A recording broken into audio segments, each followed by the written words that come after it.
kill a lot of Germans without even thinking about them, because I was paid to. Tonight, from the trenches of World War I to the streets of Winnipeg, the story of a general strike that captured the attention of the world hits the big screens. It's basically what's going to save our planet. We have to have a cultural and spiritual transformation. A strike for climate change. Smaller crowds take to the streets of towns and cities across Canada with the message to save the planet. As a professor, I teach, but now we have members from the Blackfoot communities within this area that actually know things that we don't. And a new prescription for better health stems from medicinal plants that the Blackfoot people have known about for millennia.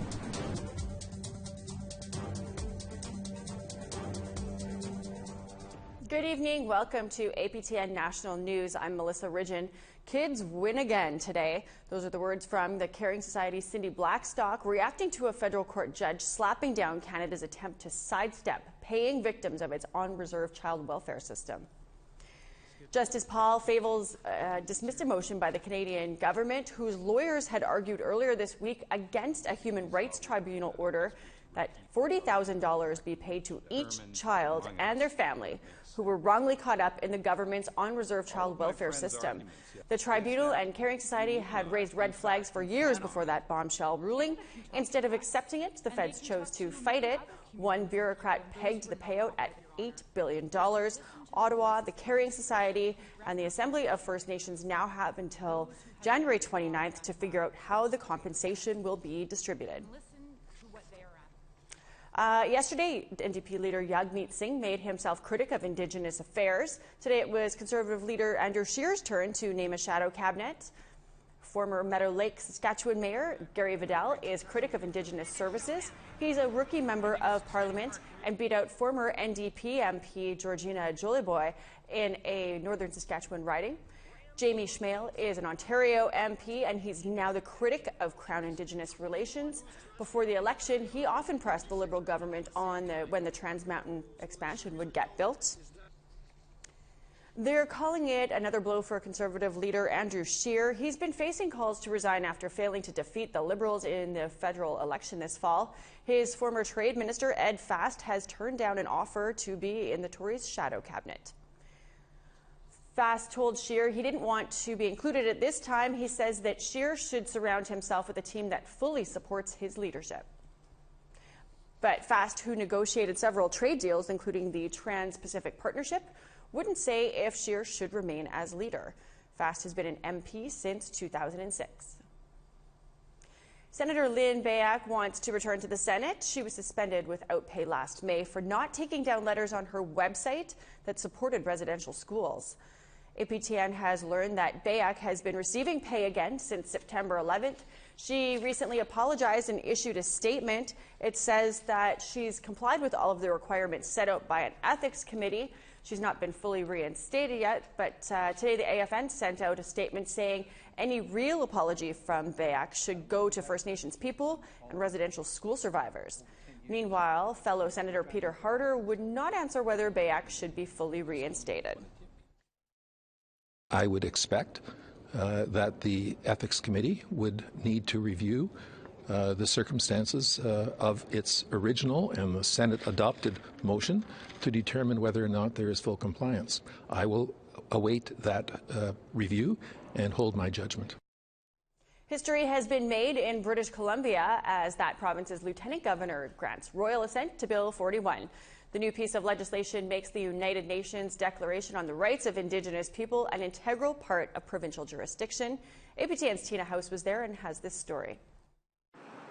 As the sun begins to rise over the British Columbia legislature, history is about to be made.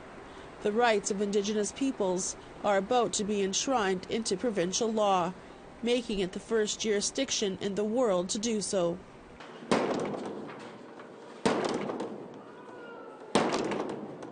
With the formal knock on the door, Lieutenant Governor Janet Austin entered the legislative chambers.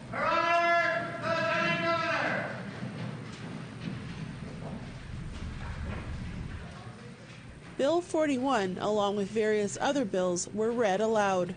In Her Majesty's name, Her Honour the Lieutenant Governor, doth assent to these acts. It is an enormous privilege on this historic day to grant royal assent to Bill 41, thereby enshrining the human rights of Indigenous people in law. Ananuhilak, Nushkwelequins, Adische.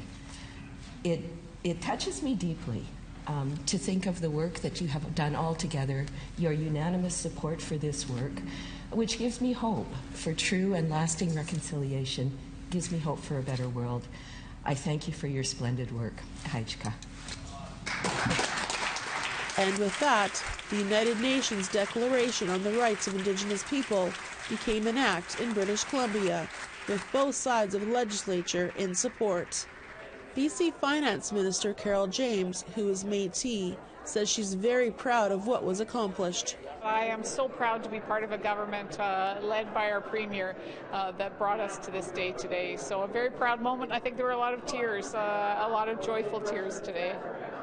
Premier John Horgan says in his 15 years as a member of the legislature, he's never heard the Lieutenant Governor speak an Indigenous language in the chambers.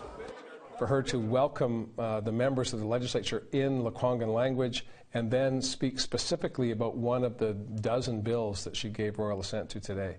So it's very important to the Lieutenant Governor and everyone in British Columbia that we proceed now to the hard work of putting in place the action plan and implementing under it. Robert Phillips of the First Nations Leadership Council was on hand to witness the event. Where there was a clash between Crown and Aboriginal title, that will mean now, I believe, a bond between a true government to government, not just an agreement, but a true partnership, a collaboration between governing systems, one that's been here for thousands of years and one that's been here just over 100 years. Premier Horgan says it's time now for others to follow BC's lead. You can do it federally, and other provinces along the way should look at the opportunity they have to have greater economic prosperity, not just for their bottom lines and their budgets, but for the people who have been, in the case of Indigenous people, on the land forever. And it's high time that elected representatives in our colonial institutions understood that and took steps to reconcile, and that's what we've done here in BC. Tina House, APTN National News, Victoria. We always want to hear what you think. Here's how you can continue the conversation. You can send your emails to news@aptn.ca. You can find us online at aptnnews.ca and on youtube.com/aptn news. You can also follow APTN News on Facebook, Twitter, and Instagram for more Indigenous news.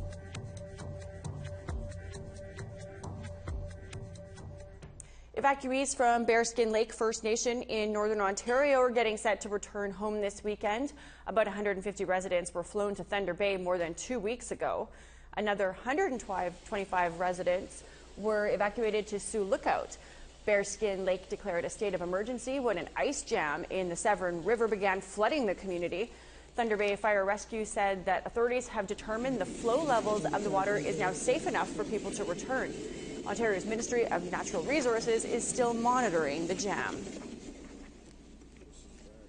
On Friday, the Green Party MPs took to the streets when they joined youth nationwide in the latest Fridays for Future Students strike for climate change. Ahead of next week's UN Global Climate Summit in Madrid, the Green Party is asking the Trudeau government to step up its efforts to reduce carbon emissions. Interim party leader Joanne Roberts marched in Halifax. MP Jenica Atwin joined the Fredericton strike, and former Green Party leader Elizabeth May marched with students in Ottawa. But there's no point pretending that we can expand fossil fuel infrastructure, build new pipelines, expand the oil sands, and give our kids a livable world. You can't do both. We have to make a choice, and the choice is urgent, and Canada needs to step up and double our current target in Madrid with a new target and a commitment to show the world that a country that relies on producing fossil fuels can change. To Calgary now, where a few hundred people turned out for the local edition of the Global Climate Strike. Idle No More and Fridays for Future organized the rally. They held it in downtown Calgary, the heart of the oil and gas industry. In Canada, organizer Musquesis Boyces says that the goal is to send a strong message to oil companies. I think one of the main things in climate action is getting behind the climate science and getting behind Indigenous knowledge systems and ways of knowing. It's basically what's going to save our planet. We have to have a cultural and spiritual transformation. People need to start thinking about the planet as a living being that we are a part of. Well, we've got to take a break, but here's a look at a story that we're working on for you in the coming days. The north is changing. High winds, it's hard to go to our fish camp. Yeah, we've been off for about 3 weeks. When you ask youth north of 60 how they feel about climate change, they will say they are heartbroken and terrified. I grew up eating duck and rabbit and moose meat, and as the years went by, the food on my plate became pork and beef. They're bearing the brunt of the effects. The water levels are going lower and lower, and we're seeing different fishes. And they're giving us their time. But they are also researching, adapting, and inspiring. Hi, I'm Charlotte Mort-Jacobs. Join me on APTN National News as we travel with youth to the Beaufort Delta Northwest Territories. We'll bring you their perspectives on how climate change is affecting their region and their suggestions on how industry, government, and their communities must adapt and prepare for the crisis.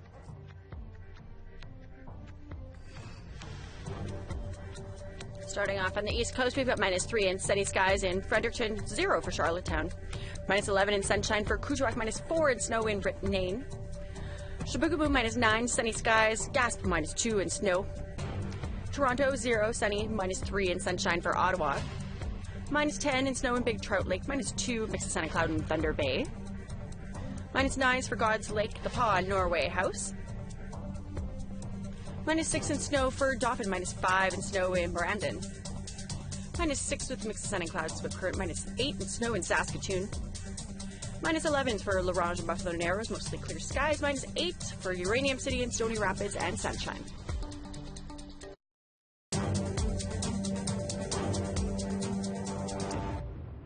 Welcome back. Canadian shoppers are out in full force trying to snap up Black Friday sales. Malls across the country are expecting to chalk up some big numbers today. We would see about 55,000 people. We know that on a day today, we'll see about 100,000 people. Started in the United States, but it has exploded in popularity here in Canada. In fact, recent surveys show that Canadians plan to spend more money on Black Friday than on Boxing Day. Black Friday isn't something that people in France look forward to, I guess, as they are trying to, or they're protesting it. Climate demonstrators gathered in front of Amazon's headquarters in Paris to protest overproduction. They have made the link that not just fossil fuels, but rampant consumerism is what's killing the planet. Activists blocked the entrances to some shopping malls in France. It's part of what they call Block Friday, and against the capitalism movement. To southern Alberta, a team at the University of Lethbridge is trying to find some new medicines by looking at plants that the Blackfoot have been using for centuries. APTN's Chris Stewart has that story. Haley Shade is a fourth-year science student at the University of Lethbridge. For over a year, she has been working on the Prairie to Pharmacy program. The goal is to use plants found in southern Alberta to study to find new medicines. As a Blackfoot from the Kainai Nation, she helps teach them about plants the Blackfoot people have traditionally used. Part of my role includes investigating southern Alberta prairie plants for their anti-cancer properties, as well as a unique role that I serve within my laboratory is providing traditional Blackfoot knowledge about the plants that I learned from not only community members but elders and family relatives. Dr. Roy Goldstein is an associate professor and head of the program. He says he is learning as well as teaching. As a professor, I teach, but now we have members from the Blackfoot communities within this area that actually know things that we don't, and they're teaching us. So it really becomes a very interesting type of partnership. Goldstein says the traditional plants they are working with have not been extensively tested anywhere, and they call the plants by their Blackfoot names. For example, we work on the buffalo bean, and there we have the name from Thermopsis. We also have Gaillardia, which is the brown-eyed Susan. And then there's a number that are quite less well known that we've just been collecting in this area. Shade says the initial findings have been promising in finding a way to finally beat cancer. We found a lot of very interesting molecules, especially from a lot of the graduate students' work. Within my own work, I have seen biological activity demonstrated by some of the Blackfoot medicinal plant material that I've introduced within the laboratory. And so I believe that our research really lays the framework for natural product research within Canada, as well as incorporating traditional Indigenous knowledge alongside Western scientific knowledge. She wants the youth to know that science can be a pathway they can take. Working in a biology lab, I've learned not only a lot of different cellular biology techniques, but also I've been able to go back into my community with my colleagues to share some of our scientific work that we've produced, as well as kind of engaging other Indigenous youth in science and letting them know that there are opportunities for Indigenous youth within scientific research. Chris Stewart, APTN National News, Lethbridge, Alberta. Thanks to an unknown donor, Indigenous students at Ottawa University will have access to $1 million in financial support. The whopping donation was announced Friday and came to the university's Faculty of Law anonymously. In a statement published on its website, the faculty said it is, quote, deeply committed to implementing the recommendations of the Truth and Reconciliation Commission, and a donation such as this one will greatly help the faculty to achieve its goals. A spokesperson from the university told APTN the donation will fund the education of 24 Indigenous lawyers. APTN Investigates returns tonight with the conclusion of Cullen Crozier's two-part documentary, Broken Circle. The story looks at survivors of a church-run day school in the small community of Duck Bay, Manitoba, and their fight for recognition. The Duck Bay Special School number 2163 is one of more than 680 institutions that were excluded from a recent $1.4 billion settlement agreement with the federal government. Here's a preview of that story. The Duck Bay School was operated by the Roman Catholic Church, and the allegations of physical and sexual abuse that took place there are horrific. We spoke with a handful of survivors who all shared similar experiences. Former students like Stanley Perantu. The things that happened inside that school was too much roughness from the sisters. They used to kick us around, slap us around, but they used to drag us around so we wouldn't get away. Get away where, I don't know. It's just that we had to follow them around. Perantu is in failing health. He wanted to share his story with us while he still had time. Along with the abuse he suffered, he also recalls being forced to wear a dog leash and collar as a form of punishment. Yeah, they put a leash on me. They used to make sure I don't run away. And I used to be any place where the sisters would go, I have to follow because I was like a dog, I might as well say. A dog. While the Duck Bay School may have been run by the church, given that it operated in an Indigenous community for decades, it's hard to believe that the federal government didn't have some form of involvement. You can watch the entire episode of Broken Circle tonight right here after the national news. Well, it's time for us to take another break, but first, here's the rest of tomorrow's weather forecast. In northern Alberta, we have -10 for Fort Chip and Fort McMurray. Lots of sun up there. -8 and sunny for Edmonton and Calgary. -9 with snow in Kamloops. -12 and snow in Quesnel. -9 and snow in Dease Lake. +3 for Prince Rupert, sunny skies. -6 for Mayo and Dawson City and snow. -8 in Old Crow. -13 and sunny for Fort Simpson. -8 in Yellowknife, sunny skies. Tuck, -18 and snow. -10 in Nunavut and Fort McPherson. Baker Lake, mostly sunny, -8. Boyle Cove, mostly sunny, -9. -18 in sunshine for Arctic Bay. Clyde River snow -7 and Pengerton -6 in snow. Welcome back to Montreal now, where there's some good news for aspiring Indigenous journalists or for those just curious about Indigenous issues. Beginning in January, Concordia University will offer an Indigenous Media Studies course developed and taught by Steve Bonspiel, owner and publisher of The Eastern Door. It's a weekly paper operating out of Ganawage Mohawk territory. The class, a first of its kind in Quebec, already has a wait list and requests for sit-ins. For Bonspiel, it's all about acquainting his students with both the positive and the negative realities of nearby Indigenous communities. This is a new course. We've never done this before. It's part of your journalism curriculum. It's part of your progression as a reporter, as a student, as whatever you want to do in the future. But it'll set you apart because a lot of the mainstream journalists, they have no clue. The Winnipeg General Strike took place 100 years ago. It's regarded as one of the most influential events in Canadian labour history. Now a new movie depicting the strike will include a look at the role that Indigenous people played. APTN's Brittany Hobson spoke with the actor Gabriel Daniels about his role in the film. I killed a lot of Germans without even thinking about them because I was paid to. In his latest role, Gabriel Daniels had to go back in time. The actor portrayed a Métis veteran, also named Gabriel, in the newly released film Stand. It was a fun to play it, and it was an honor to play it, and I would do it again in a heartbeat. The movie is loosely based on the Winnipeg General Strike. For 6 weeks in 1919, strikers left their jobs, putting shops, transit, and city services at a standstill. The strike ended in arrests and 2 deaths.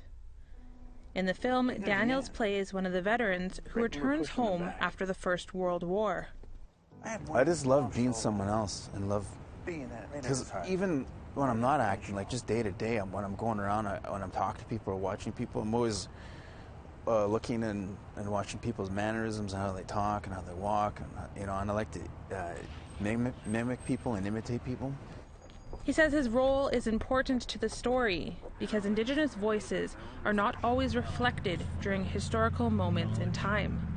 Unless it's a First Nations film, I find that we get left out of the equation a lot, and our point of view doesn't really get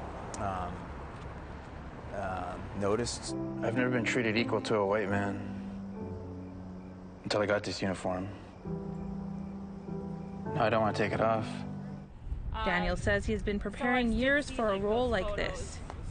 He started acting as a teenager, but also made headlines when he took on a case fighting for Métis rights. His father, Harry Daniels, originally launched it, but died in 2004. The Daniels decision came in 2016. It recognized Métis had the same rights as status Indians. Daniels says that experience has helped him with his career. There's similarities in how you carry yourself and how you talk to people and how you represent yourself and what you say. Stand hits theaters across Canada on Friday. Brittany Hobson, APTN National News, Winnipeg. Well, that is your news for this last Friday of November. I'm Melissa Ridgen, and I'll see you back here tomorrow with your APTN News Weekend. Have a great night.